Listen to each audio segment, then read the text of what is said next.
It's the fastest growing sport in the world. It's got millions of fans, and it's the biggest thing you never hear about. This is mixed martial arts.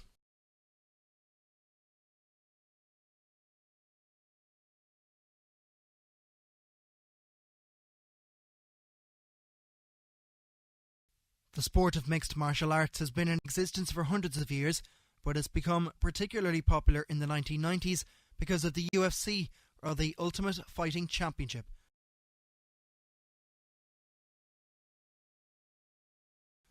In America, UFC pay-per-views often outsell boxing ones, and the company is valued at over $1 billion. In January of this year, they held their second show in Ireland, and they completely sold out the 9,000-seat O2 Arena. Yet despite this obvious public interest, only one of Ireland's leading broadsheet newspapers carried a story about the show. The other two chose to ignore it. Joe Duffy, on the other hand, didn't. I don't look at it much now, but I've seen teeth flying across the ring. Teeth? It's absolutely vicious. So, does the limited and often mixed coverage given to MMA affect how the public perceive it? I think it's a good entertainment, great value, but overall I think it's a bit too gruesome now. Well, I don't really know a lot about it because there's not a lot on Irish television, but I think it's very violent. Personally, I wouldn't get involved in myself. I'm easily bruised, and God knows what I'd look like at the end of one of those competitions. It looks like a really vicious form of sport, like maybe it might not be regulated that closely, and it just looks really painful, and I think maybe it might not be the best influence on kids if they can see it on TV. I like it, but boxing is definitely better. There seems to be more of a sport which is more skill to boxing. UFC seems to be what you have in the street outside Supermax on your average Tuesday or Thursday night, really, to be honest. I don't really know much about it, and maybe it's within the media a bit more.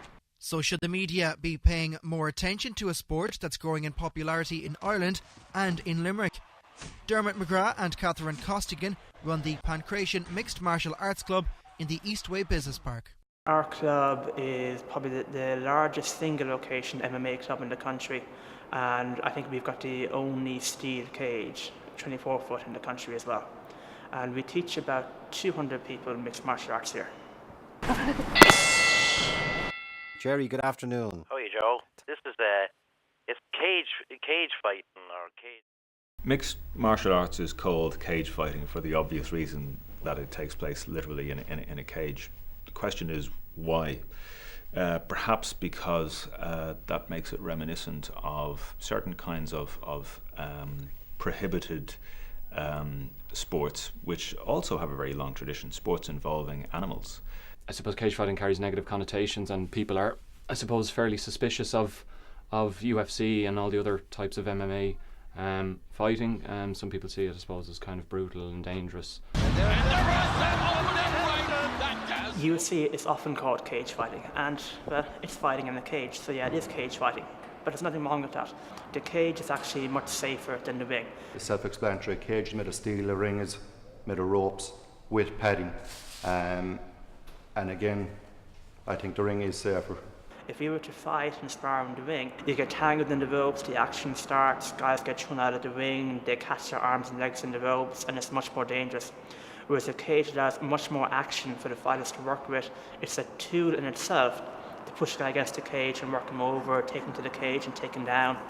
In the case of the cage, it's a literal physical boundary that separates the kind of animal-like competitors from the spectators. So there's something more basic, perhaps more visceral about this world of cage fighting.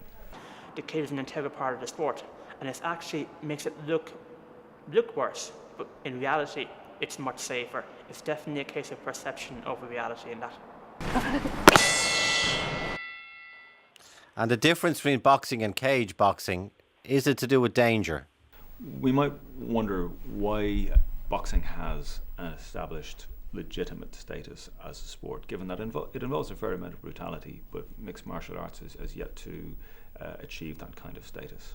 Certainly boxing fans would see boxing as a more noble and gentlemanly sport, in as far as those kind of sports can be gentlemanly, whereas cage fighting would be seen as more brutal and more dangerous. There's no ground and pound in boxing where there is in MMA. In boxing, the main target is the head. The main way to win is stopping the guy with shots to the head. And the main way to win that way is to hit him hard enough to switch his brain off and knock him out. Whereas in MMA, the legs are targets, the body is a target more for kicks and knees as well. It's not just the head only. And also then you have the factors of the wrestling, the submissions, the ground fighting. Again, all ways to win that don't involve knocking the person out and hurting him badly. A fight isn't over in MMA till someone is out cold or taps out, which means that they're seriously hurt or close to being seriously hurt. Where in boxing, if a boxer seems to be getting hurt in any way at all, it's stopped prior to it. The special thing about MMA is the tap out rule. If you're getting hurt by strikes, you can tap out. If you get caught in a submission, you tap out. And usually when you tap out, there's no damage done. The fight's over, you get up and walk away totally safe. And with the knockdown rule, if you get knocked down by a punch or a kick and you're dazed, the fight's over straight away.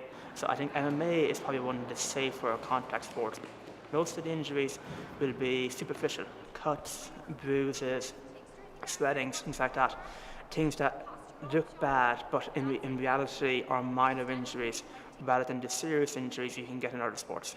The most common boxing injuries would be pride, to be honest. Like, there's very few in the younger age groups, bruises, which you'll get in any sport, non-contact or full contact. But other than that, there's very little injuries with the protection that they have. In boxing, you can be knocked down 2, 3, sometimes even 4 times in one match. Whereas in MMA, you knock down 1 time and it's over. So overall, I think you take less damage to your head in MMA. What they actually wear in the ring itself would be 10-ounce gloves, headgear, gum shields and groin protectors. When our guys are training, they wear safety gear. They wear boxing gloves, head guards, gum shields, shin pads, depending on what kind of training they're doing. They might also wear padded MMA fingerless gloves too to facilitate more grappling. When they're competing, usually in the amateur leagues, they'd wear gloves and shin guards. In the professional cage fighting, they'd wear 4-ounce MMA gloves, fingerless, and no shin guards, just a gum shield for protection. Before they even get into the ring, they're well matched with ages, weights, records. Each boxer would have a record book, which would entail the amount of wins, losses, championships that they've been involved in, and the boxers would be compared with these before they actually get into the ring. The matches are usually matched up pretty good, so both guys have a fair chance of winning at any point. Anyone can finish the fight. With the boxing, you wear a 10-ounce glove or a 12-ounce glove, and the bigger glove will cause less bruising, less marking, but it will transmit more force to the brain and cause more brain damage. And also the bigger glove allows you to punch harder and with less air in your targeting.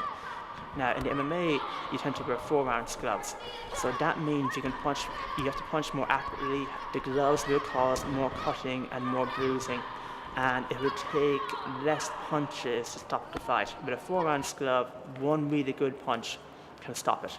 And also with MMA, 1 knockdown and it's it. In sport law, there's a particular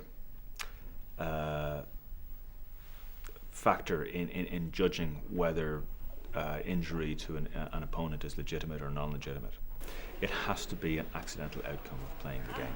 In the case of mixed martial arts, I think that it would run into difficulties with funding and governing bodies because of the relatively undisciplined nature of the sport.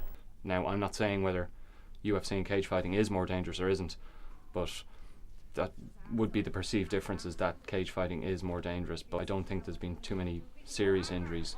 There has been in boxing, but then again, boxing has a much longer history, so it's, I suppose, an unfair comparison.